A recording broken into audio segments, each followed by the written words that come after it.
Yo, good day mga boss. This is Kuya Loops. And then today, pupunta tayo ng Timberland. Solo ride nga lang tayo. And then yun, samahan nyo ako. Let's go!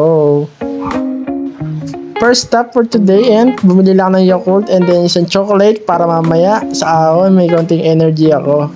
So ayun, nandito na nga pala tayo sa San Mateo, Rizal.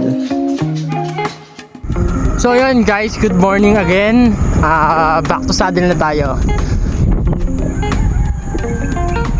Malapit na tayo sa Timberland, 2 kilometers na lang. So nakakapagod na nga.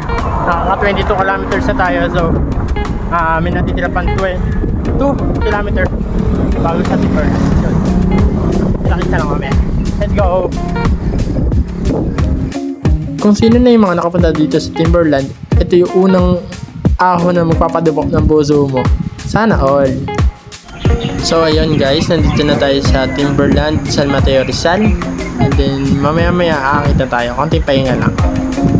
So ayun guys, nandito na tayo sa World 2 ng Timberland. Maya aakit na tayo ng World 3.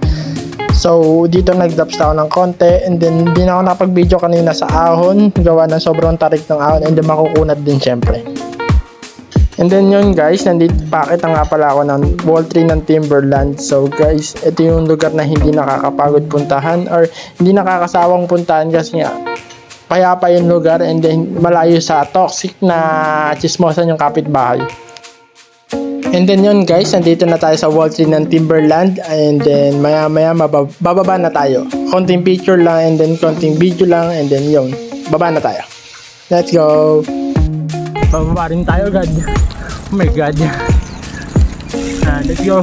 Hindi na tayo. What's up mga boss? Pauwi na tayo guys.